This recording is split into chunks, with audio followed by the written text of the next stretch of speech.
My only interest in the Patriots was because of Vrabel. And my history with Vrabel because I played against him when he was at Ohio State.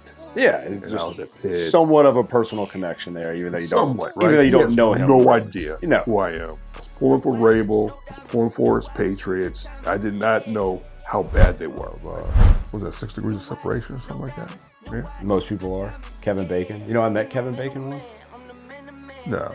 I mean, I didn't really meet him, but I was in an airport, and we're going through customs, and the line snakes, and Kevin Bacon is standing me to you. You know, we're on different parts of the line. And people are kind of freaking out while they're going through customs. I'm going on like 2 hours of sleep, stuck in the Newark airport all night long. I just want to brush my teeth and eat something kind of thing. Yeah. I'm just sitting there staring at him, just staring at him to the point where he's making eye contact with me, and I'm in zombie mode, and everybody else is kind of freaking out a little bit because, you know, it's Kevin Bacon. And we lock eyes, and I finally look up at him, and I kind of squint and lean in, and like, is that you? And he just kind of nodded, and I was like, oh, what's up? and then like, and I'm probably gonna get a lot of heat for this. I guess this is a hot take. It was better than, I think it was 2 or 3 years ago when we had. It's better than The Weeknd. Oh yeah, it was better than. Was it Drake? Was it? The LA Super Bowl with Dre and Snoop and 50 Cent came out hanging from the bottom. Oh no! All they did was it was just home. that. Nope, go home. It was just that. Sorry. Hot take. It's not. That's a bad take.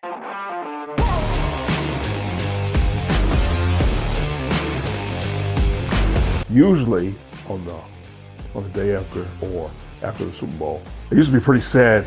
Football's over. No more football of any kind. No. You know, I know they got the USFL that's not coming football. up, but that's not really football anymore. Welcome to the New Dad Order Podcast, brought to you by Burns Estate Planning and Wealth Advisors.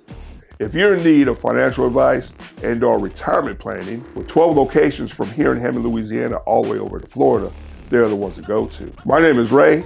We got Parfait over there. What's going on, everybody? Ray, how are you doing? Great.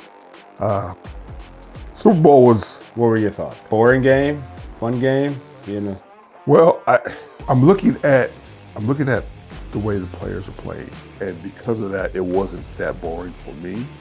My only interest in the Patriots was because of Vrabel, and my history with Vrabel because I played against him when he was at Ohio State. Yeah, it's and I was at Pitt. Somewhat of a personal connection there, even though you somewhat, don't, right? Even though you don't know him. No idea who I am. I was pulling for Vrabel. I was pulling for his Patriots. I did not know how bad they were. I did not know how many weak teams they played to get into this position. They played a lot of weak teams. They still beat all those teams. You still have to beat them. And they beat the playoff teams. And I think they were touched by God to get to that position. I mean, they've played in a lot of Super Bowls. For me, it wasn't necessarily that the game was boring, right? I'm not going to say the game was boring. I think that's a boring take to say the game was boring. People, it wasn't a good Super Bowl. It was two teams that were built on what they did, and that's what they did in the game. They played very good defense. They made plays where it counted. They did what they needed to do. They had quarterbacks that are not as seasoned as, the Patrick Mahomes or anything like that. So I don't think it's fair to call it a boring Super Bowl because it's still a Super Bowl. It's still fun to watch. But if this game would have been on just a Sunday in November and I would have had other options, it would have gotten turned off for sure. They would have never made it to the red zone channel because no one was ever in the red zone. So it would have just been some field goal kicks as far as the highlights go.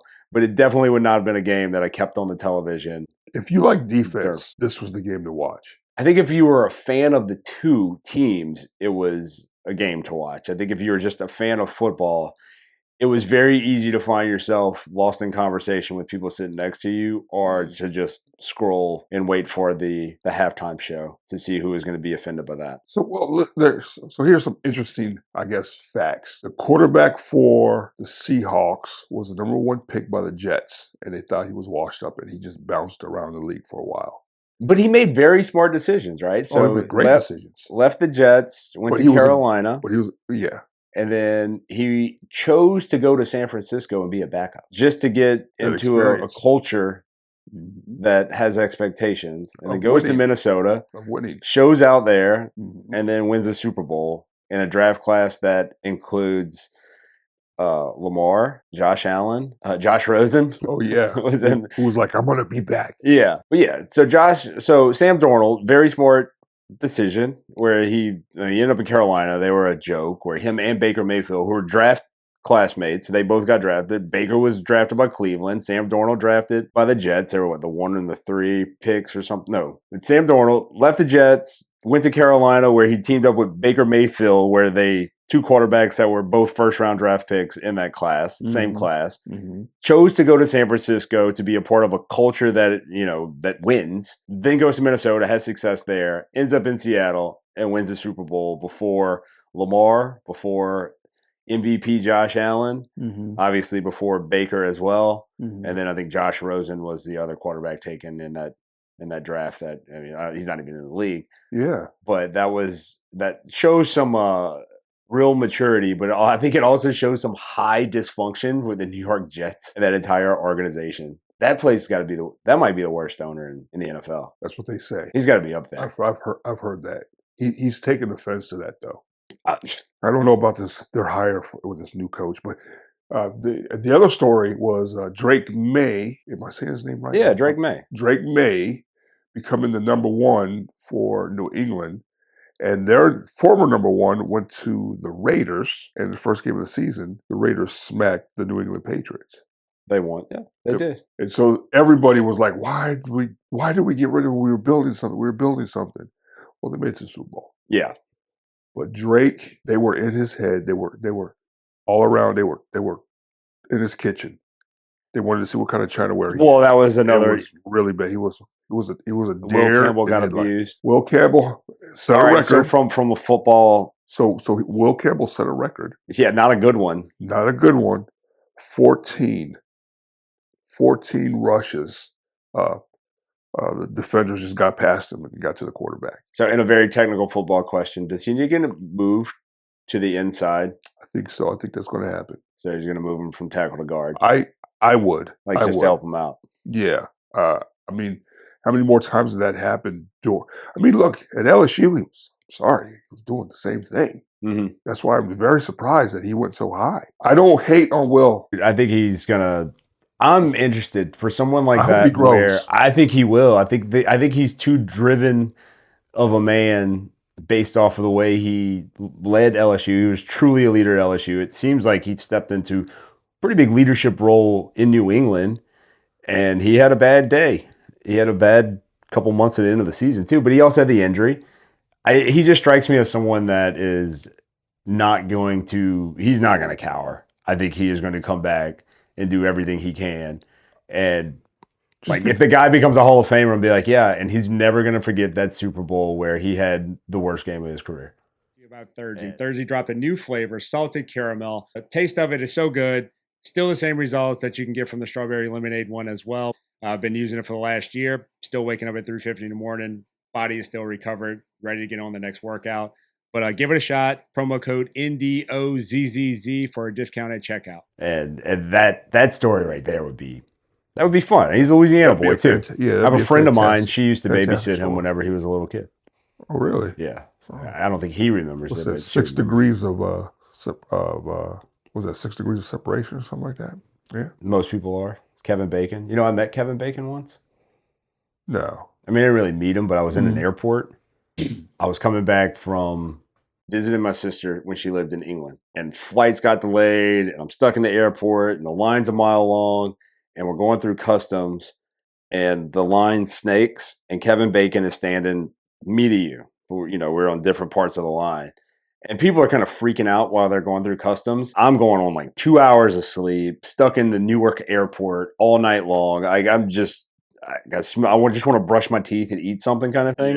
Yeah. I'm just sitting there staring at him, to the point where he's making eye contact with me, and I'm in zombie mode, and everybody else is kind of freaking out a little bit because, it's Kevin Bacon. And we lock eyes, and I finally look up at him, and I kind of squint and lean in, and like, is that you? And he just kind of nodded, and I was like, oh, what's up? and that was it. He just kind of smiled. But I think he was I think he realized that I was trying to figure out if that was really him or not. Uh-huh. And then he kind of gave me the head nod, like, yeah, like I'm Kevin Bacon. And I was just like, all right. And then I was like, that's cool. it just kind of waved and it woke me up a little bit. And I was like, oh, that was, I met Kevin Bacon, but not really. Well, I thought you were going to say it was in the poker room because, we have met a lot of different Bruce Willis celebrities. Played poker with Bruce Willis. I played with. He's probably the biggest celebrity. I played with Jemima. Who? The movie Jemima, where the guy played on the WNBA basketball team. He acted like a Joanna Man. Yeah, Joanna Man. All right. He kept calling me Dr. Dre. Kept calling me, what's up, Dre? Dre, you young. Kept calling me Dre. I don't know. Who was that? Huh? Who was the actor? I forget his name. It's okay. Because he wasn't that. I mean, he's yeah. And then the guy who was in Ocean's 11, the little black guy. He's always walking around with his wife. Don Cheadle? Don Cheadle. Okay, all right. Don Cheadle hung out in the poker room. Okay, I think I remember seeing him. I remember, but he'd always play he used to do the celebrity poker stuff too. Oh yeah. But he'd always in the poker room. He'd always play like 1-2. We're like, Don, come play 5-5 with us. Yeah. I don't have 5-5 money, fellas. Yeah. Okay. Okay. Yeah. No, because he was just getting into poker. So, and then she had a gravelly voice. Macy Gray. Yeah, I remember. We talked about that. Her hands were like that big. And this guy was sitting next, just drunk. We're playing 10-20 limit. She was balling, and he was like, "Can you sing me a song, please?" Sing me a song. And she took him to the side and just covered his, like hugged him and sang him a song. She really? Yeah. That's crazy. I never heard that one. Yeah. It was fantastic. I'm like, oh man. Maybe I should have done. I played with Hank Williams Jr. Maybe I should have done that to him. I don't know, man. This guy was like, oh, I lost my girl.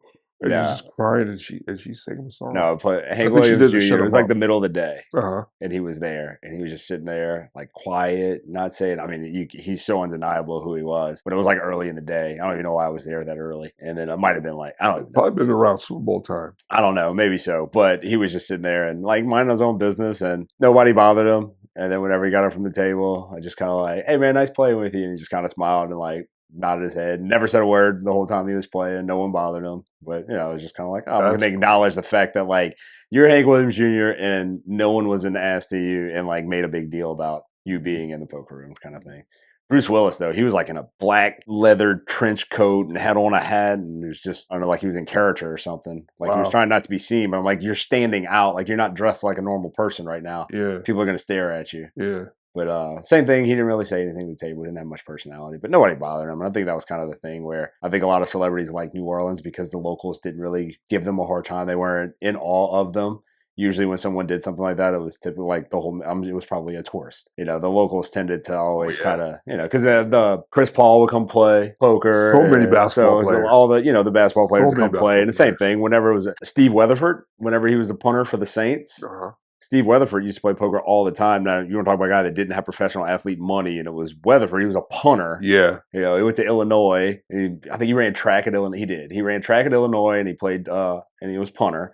And he ends up on the Saints. And we became friends with him because he was like the same age. And he's like, 2.5 for him. He's like, I can't really afford to lose a lot of money. Like, I play in the NFL, but I'm a punter, I'm a rookie punter. Like, I'm not raking in the money right here.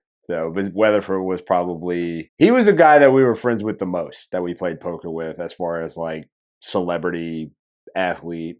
But we were more on his level than his teammates were, than what he was to his teammates, I guess is what you would say. So many celebrities. Just regularly, but during the Super Bowl, you'd have a lot. Wow. So it was just on and on and on. And then the music acts. Man.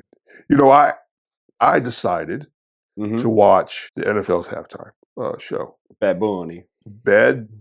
And I looked them up and I saw some stuff. There was like some clips of stuff. And they're like, all right, I've heard those beats before, but there always were beats to different artists' songs. I don't know what exactly is going on, but he always was, it was a Hispanic.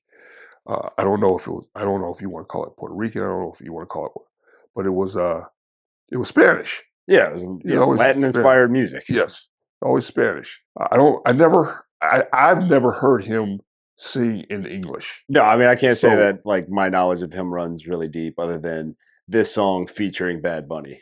Right. That kind of thing. And I'm like, okay.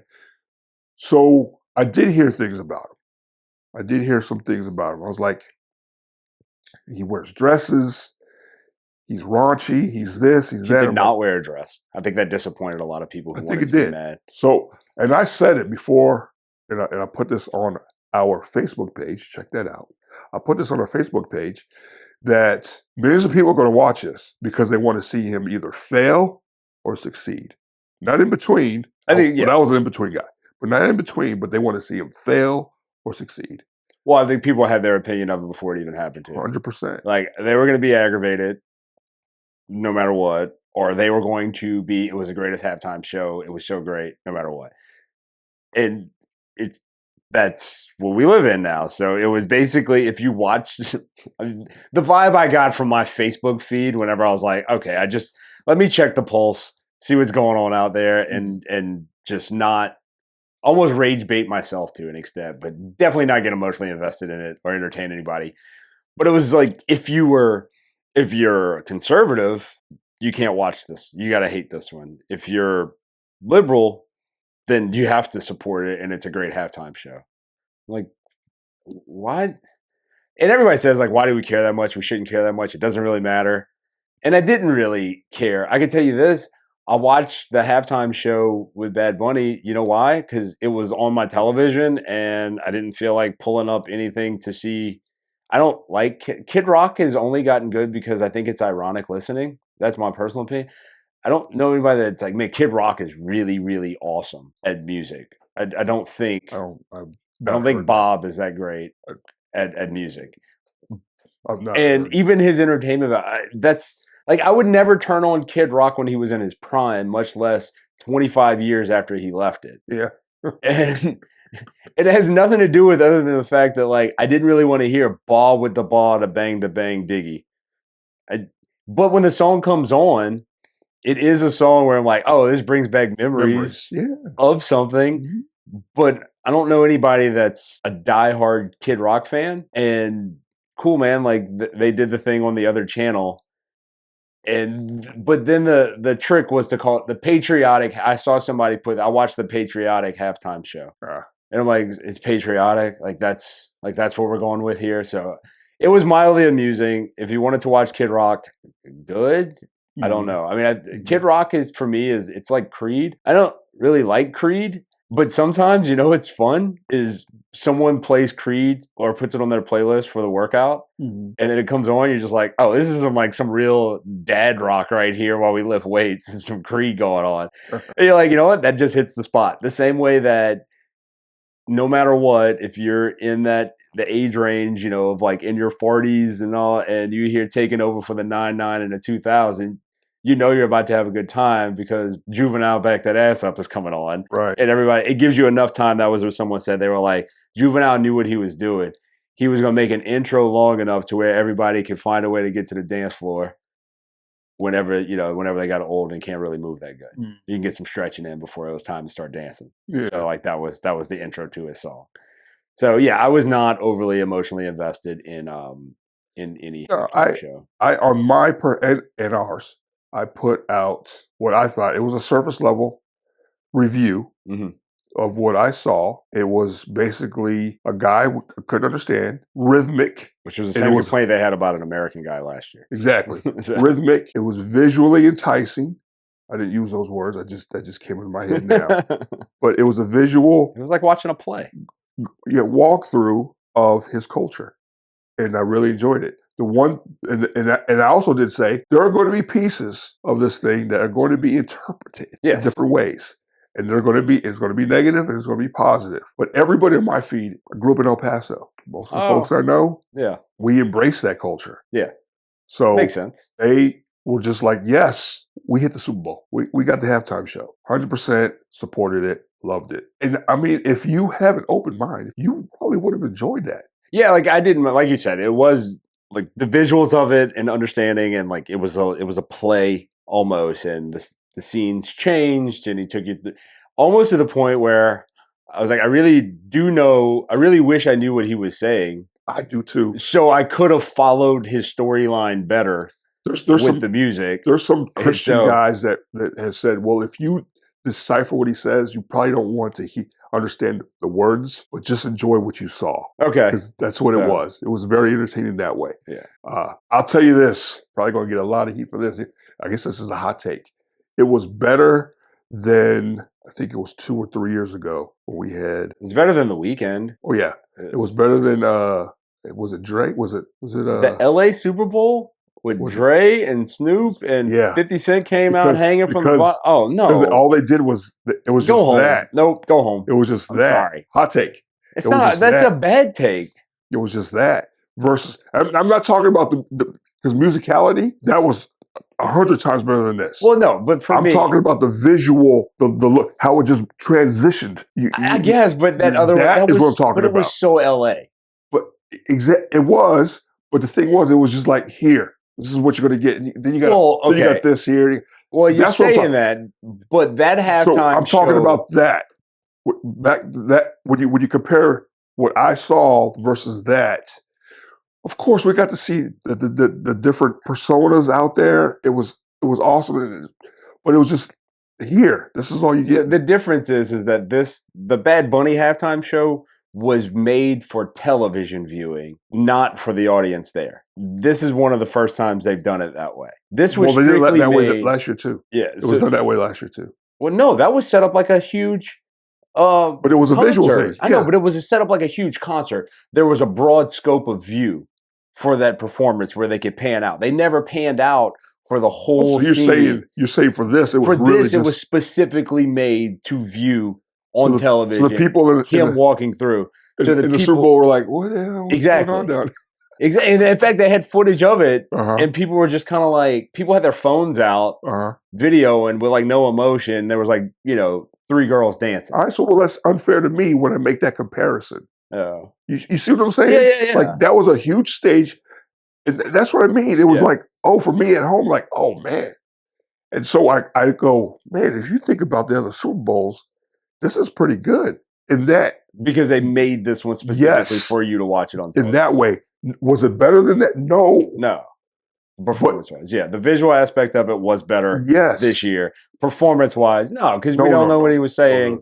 and we don't know the songs. Right. But if you don't know the art, but at the same, here's one for you. The Uh-huh. Saints won the Super Bowl 44 in Miami. The halftime show, The Who, might have been the worst damn halftime show that has ever been I don't performed. even remember that. The Who. The Who. Why? The why? Like why? That's who performed Wow. the halftime I show. don't even remember that. Exactly. It was horrible. That's bad. I'd rather have had the best part of the halftime show was it ended and we got an onside kick to start the second. Yeah, it was. That was the best. Wasn't that after the whole Janet Jackson? I mean, it was obviously it was shortly after. after? I don't think it was short. No, it definitely No? wasn't shortly after that.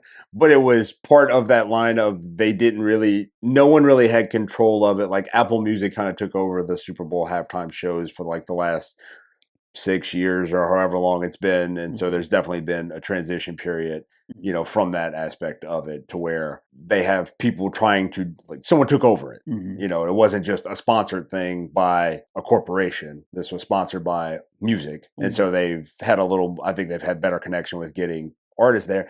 And with that being said, everyone always says it, and they always say, the Super Bowl, the halftime show is not for me and you.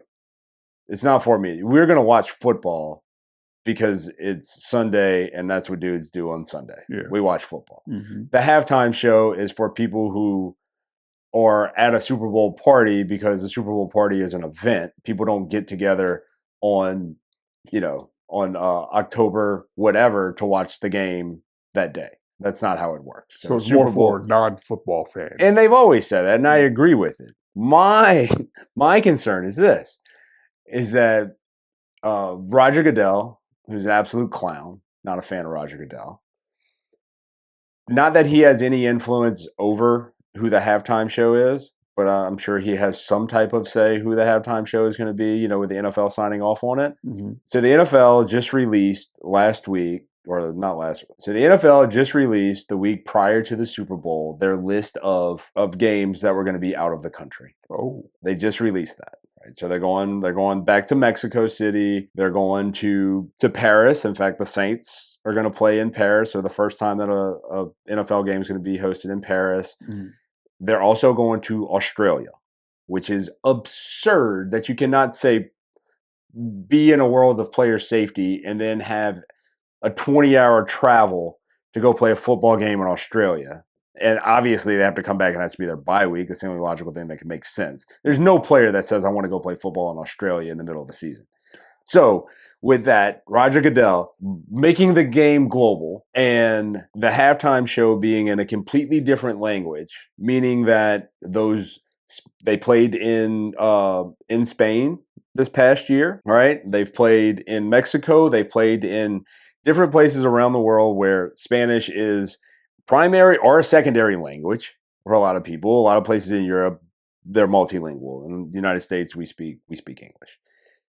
Those foreign fans watching and seeing that is another reason for them to put eyes on it, because Bad Bunny tours all over the world, and he's not just an American artist. So now you have eyes looking into the Super Bowl because they want to see the halftime show. So is this Roger Goodell's big plan in growing the game of football across the oceans and having this artist do an entire halftime show, the most American event there is, in a different language? Yeah, I think so. Look, I know you don't like, do you think that he's going to try to move the Super Bowl out of the United States? Because I do. I'll tell you this, which is going to come back to that. Okay. To the answer. Since he has taken over, the NFL has become a multi-billion-dollar industry. I don't think any doing of him, though. I think so. And I'll tell you that. I'll tell you why. When we would look at stuff on football, it'd be seasonal. It'd be like, okay, we're doing something here, and then here comes the draft, and then now we hear about football year round. We don't hear about the NBA all the time. No, we don't hear about soccer or any other sport. No, they're not. Baseball. It's because of him. It's because of what he's been driving. So now he's like, well, we've maxed out our potential here in the United States. Let's partner with the USFL. Let's throw them some money. Let's get them going. So maybe we can get some talent coming from the USFL. So and let's put The Rock in charge of that. Let's put your face on the USFL because you're so popular. International superstar. Yes, because you're so popular. And let's start working from this end and get like a feeder system to the NFL. And let's also do this. Let's start bringing in some more Hispanics and Irish, and let's get them in here because they're used to playing football, rugby, those types of sports. So Goodell, who else? And now he's like, let's go internationally. And it started it started a long time ago. No, longer than that. Right? Longer than that. It started with the Him. international. It did, but I don't think that. I think no matter who would have been in charge, I don't think it's his vision. I don't think it's his vision. I think no matter who would have been in charge, the path would have already been laid. I don't think so. I can't give him that much credit. I think there's people that have been like that if it wasn't him in charge, like this is America. But it's USA. I think it's already played out. I think the European game's already played out. Players hate it. None of them have ever said they like going, although they did say that NFL players have said that they like being ambassadors for the game. No, they don't. No one likes it. There's no way that you could like flying 9 hours whenever you're already nursing just beat up injury, not even being hurt, but just nagging little injuries to get on a plane, travel 9 hours, go to a different place, eat crappy food, play a football game, fly back home. And start. No one says, man, this is going to be a great trip. They're not going tour Barcelona. I agree. They're getting off a plane. They're going to do some press conferences. What was it? Trying to not be jet lagged. So you're right. Because before Goodell, they had a league. The NFL Europe. NFL Europe. I have the cards. I still have the cards. And they had so many different teams, but it just didn't work. No, and it was probably ahead of its time. Yep. But I just think that if he moves the Super Bowl outside the United States, then I'll hate him forever. He already cost the Saints the Super Bowl with the suspension of Sean Payton. I don't care what anybody says. Sean Payton gets suspended. That was the Saints window. I'm BS. Still bitter. Mm-hmm. I still have a shirt with Roger Goodell as a clown on it. I should have worn it tonight. I get why you don't like him. But he has done some different things for the NFL. He has. I think that like I said, the halftime show, all of that, pulling in different cultures. It's always been said the halftime show isn't for you and I. It's for everybody else that doesn't really care about football, that's at an event. But at the same time, I was like, that's ridiculous. What are you doing? A guy doesn't. And then I'm sorry to say it, but I knew Puerto Rico was it had something to do with the United States, but I didn't know it was the United States. I didn't know. It's part of the United States. It's not exactly a state, but it is a part of the United States. No, I think you can live there and not pay taxes or something. Yeah. We should move. And that's why. I don't know if that's true or not, but it's true. It is? That's why one of the Paul brothers lives in Puerto Rico now. Just when you hear all the different things, what'd you hear about Bad Bunny? The dress thing. Yeah, that was raunchy. Oh, did you see the? Oh gosh, man! Right, the raunchiness. Yeah. And then they said the guy doesn't. I get it. The guy doesn't love America because they saw him one time sitting down when the national anthem was playing. So why does he at the end of this thing put a ball up that says "Together"? Something like that. Together, we are all America or all America. Yeah. Like well, my favorite thing that I saw on the internet God bless yesterday. America. My favorite thing I saw on the internet yesterday was I guess we pretty much fall into the boomer category now whenever we start falling for AI stuff and just repost, is the people who, if you saw the image of Bad Bunny burning an American flag on stage. Did you see that? I didn't see that. Oh, no. I saw a few people share it, and I didn't have the heart to tell them that is an AI-generated photo. How could they And he tell? did not really. It takes a simple Google search of, did Bad Bunny really burn this? Yeah. Burn a flag? And it's like, no, that's an AI generated. But that's the other problem. So people were sharing this and just rage baiting themselves. He burned an American flag. I said, no, he didn't, man. No, he didn't. Nothing like he really didn't. It was also positive. There was a lot of love that came from what I saw. I guess. I didn't like the man love, but there was a lot of love from what I saw. What I don't like about folks are they hear it, and they see someone else post it, and so they either repost it. Yes. And they believe what they heard, versus let me go Google or Bing or something. Like, you're not even doing research. It's just a simple just research. Did this happen? Is that no? You're just asking Google. Like, is it real? It's not even deep thought. The amount of people that share the my other favorite one is, it always circulates about all these different athletes where it came out one about Tyler Shuck, Josh, all of them were. They donated so many millions of dollars to this homeless shelter or to this school to pay tuition for this kid who lost their parent. Just whatever. It happened after Charlie Kirk was killed, that his wife is like donating millions of dollars, or someone's donating money to pay for Charlie Kirk's children to go to college. And it's like, these are all just fakes, but they just get circulated.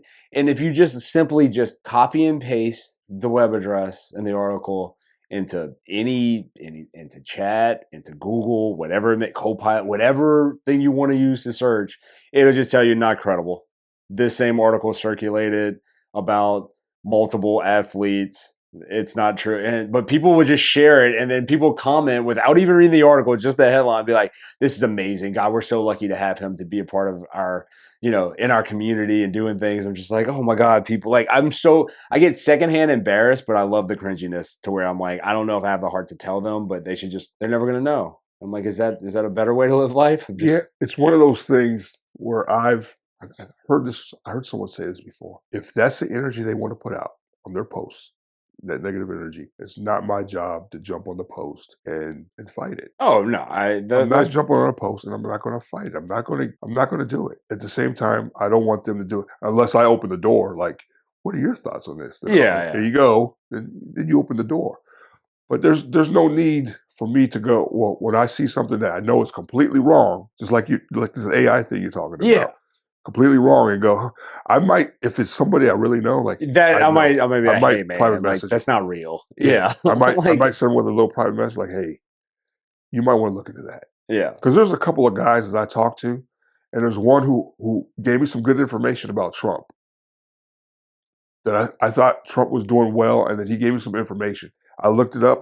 I looked at what he gave me. I looked it up differently. I'm like, oh, that's not good. He's on point.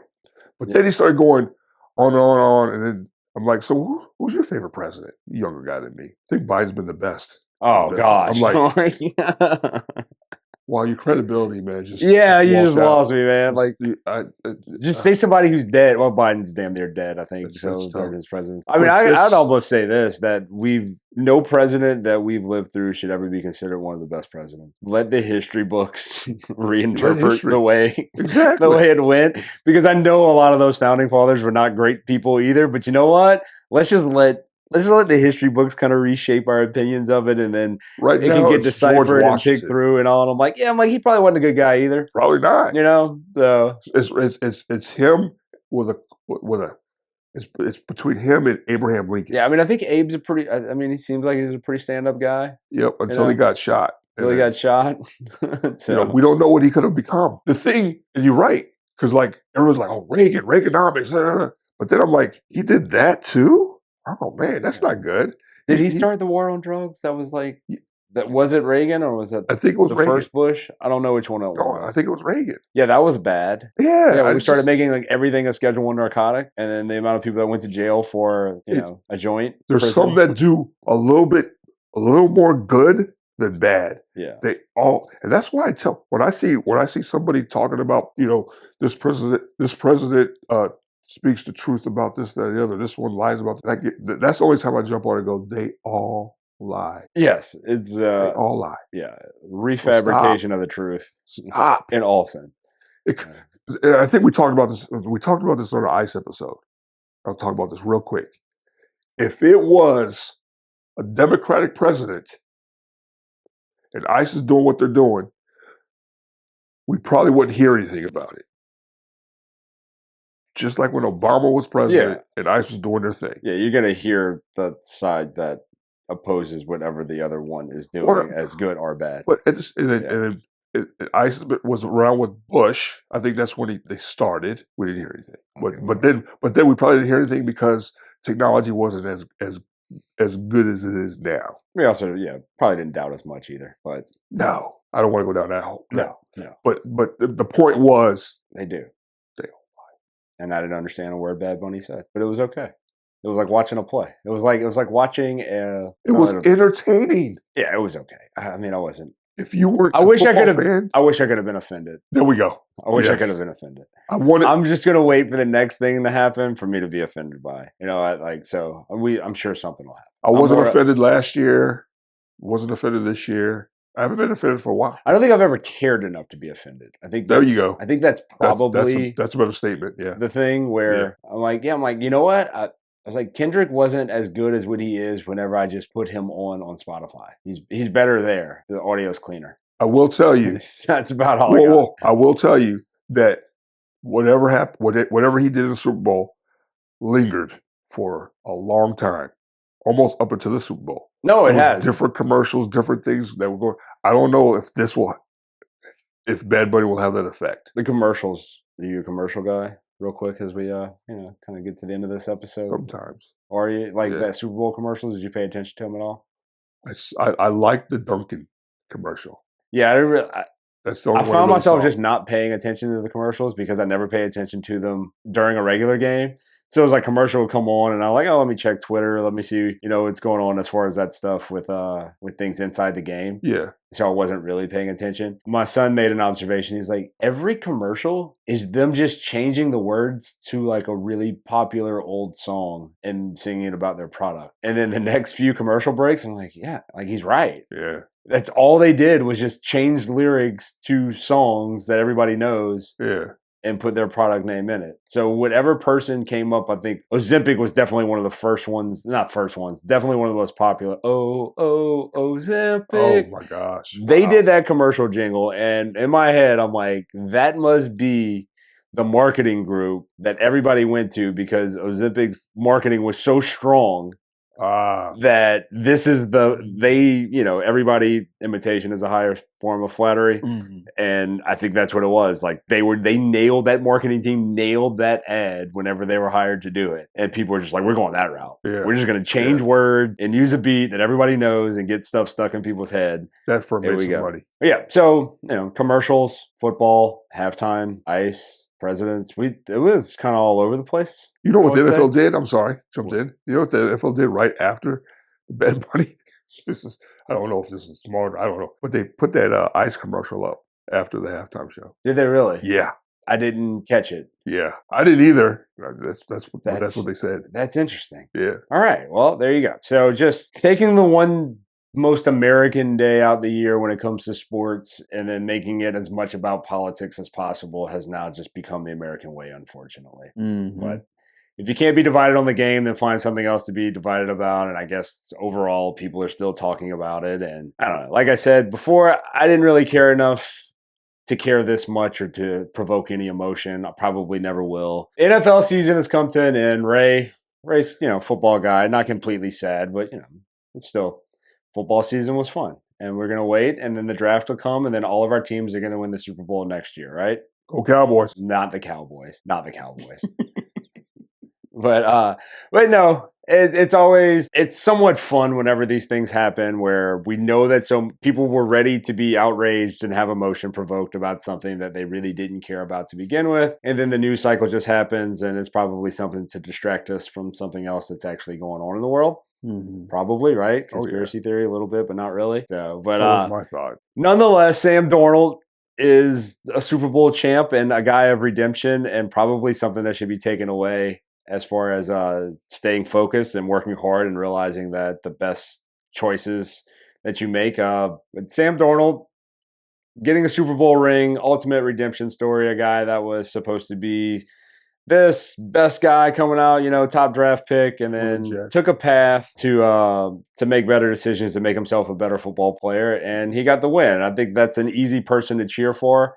Especially where didn't really have a team that I was rooting for or rooting against. But that's the kind of story that makes sports worth watching. And everybody can always find themselves a little bit of relation to the underdog story, at times. And this was no different. But the NFL, unscripted or scripted? Way more scripted. Way more scripted.